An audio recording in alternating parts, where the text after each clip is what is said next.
we're going to see there are a couple of cards that I noted. One was like Mockingjay, I believe. Well, let's just get to the players and talk about it, right? Oh, We've got a segment for this where we can just talk to all the players playing tonight. So, like magic, let's transition to that. Literally, like magic, everybody is now on our screen. Alex is still in that Wild West setting of yours with that lovely yellow camera that we got going on. Where's the hat, my friend? Where's the hat? Well, it's back home. I'm away from home at the moment. Oh well, look, I'm just saying, if you lose this week, we know why. We know why.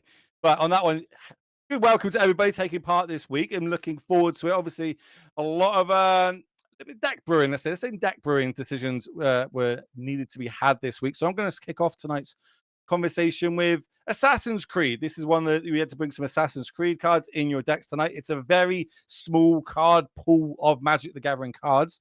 How did we go about trying out which cards were good, which were bad, what fit into different decks, and what cards did you bring tonight? Starting with you, Nathan, because I can find you. There you are.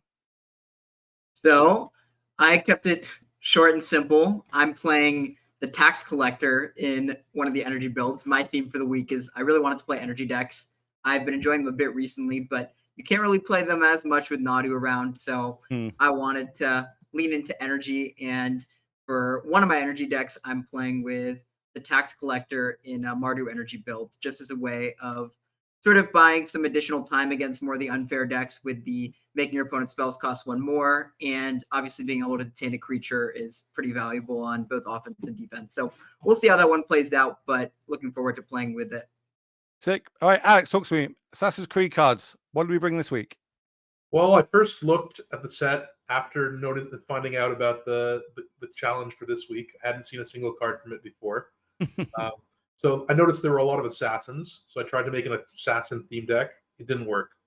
The next thing that stood out to me was Jackdaw. And, it seems sweet to connect with it. And then if you have a bunch of artifacts in play, you get to wheel. What's the natural home for it? Affinity with Springleaf Drum, where you can power it out on the second turn and then refill your hand on the third turn. So I went with that.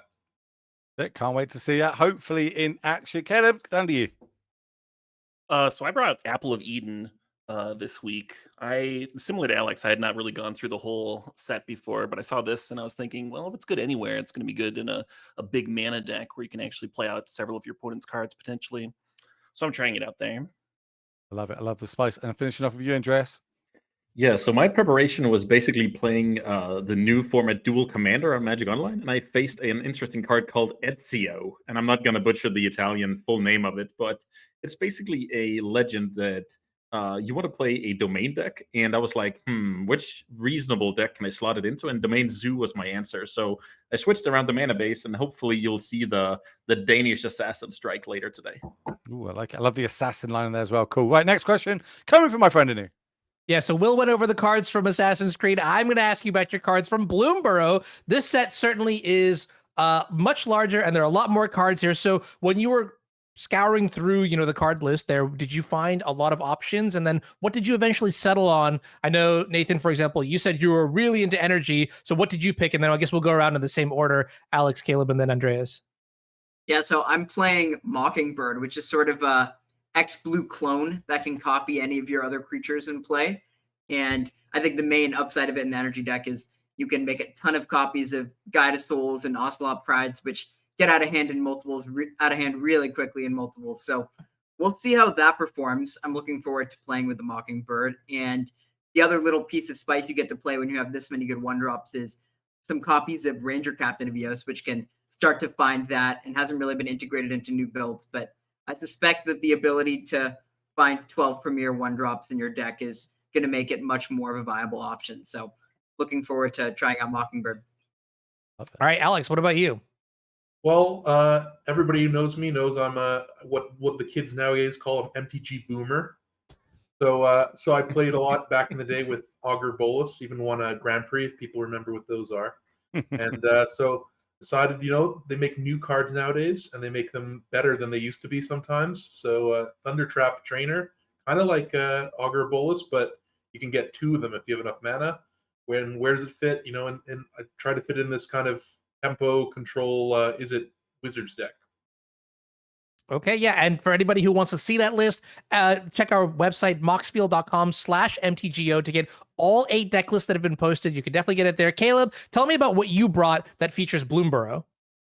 So I saw Portent of Calamity during the spoiler season and really wanted to. I mean, it's a card with a dream, right? You could potentially get to cast a card that you hit off of it for free. And I was like, anytime there's a chance that you can actually cast an Emrakul Aeon's Torn, I'm like, ooh, I want to try that. So I've not actually cast this card yet, but I designed a deck that has a lot of different card types in it and such, and has a Through the Breach backup plan. To potentially get one of those Emrakuls into play.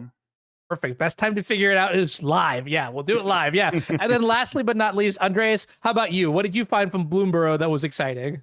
Yeah, so I found 2 things, and I found the Mockingbird as well as Nathan, but I also really highly considered the Thunder Trap Trainer in a Wizard Shell like Alex decided on. But yeah, I went forward with the Mockingbird, and I had the same philosophy as Nathan. I want to put it in a deck with awesome 1 and 2 drops, so we can basically bury the opponent in. For my sake, it's going to be Death Shadow, it's going to be Nethergoyfs, Psychic Frogs, stuff like that. So yeah, basically just having more of your good stuff. And the card is kind of weird at first, but it was basically my experience with Prismatic Ending that actually led me to understand it fully, because it only costs 1 mana to copy a 1 drop, even though it has X in the casting cost, right? So that's a huge one that I missed initially. So once I figured that out, it was quite easy. I'll play the 1 mana clone. Yeah, I love Mockingjay. Like that Yeah. card's so cool. Like it's actually the only card I've bought 4 copies of the new set. Like I think that card is going to be really, really cool. And as you say, I like my energy decks time to time, and I think that's going to slot in there nice and easy. Maybe we start moving towards more of a Jeskai build in the energy decks, but we'll find out along with everybody else tonight if that card is actually all good or just all hype. So my last question before we get down to the matches tonight from all of you: whose deck do you want to dodge, or which player do you want to dodge this evening? You don't want to find that you're going up against them in that 5th coveted match tonight to either be in the winners pod straight to the top 8 or jump down to the last chance pod. Starting with, let's go reverse order. Andreas, who don't we want to play, or which deck do we want to dodge? Yeah, I'm afraid I have bad news for myself. I didn't want to play against the baby goat Nathan, but I'm sad to realize that is gonna happen. So if I can dodge to play him twice, I guess that's my wish for tonight. Cool. Caleb, anyone? Are we confident? Pretty confident. I don't love my odds against that Zoo deck that Andreas brought. It's pretty good. It took down the big tournament in the UK this weekend, actually. Shout out. Alex, talk to me. Well, as I said, I'm a boomer, and Nathan's young. He's got that pip, that vigor, that energy, and he even brought some energy decks. So I'm a bit scared to fight against the champ. Cool. All right. Well, let's go across to the Princess of Magic. Talk to me. I was gonna say I'm afraid of facing off against Caleb's blue-red Eldrazi deck. That looks kind of terrifying. I didn't really think about the fact that Portent can cast Emrakul as soon as turn 2, right? You can just cheat it into play if you hit it, if you high roll it. So that card seems particularly scary, but pretty extreme high roll. But it's going to be fun.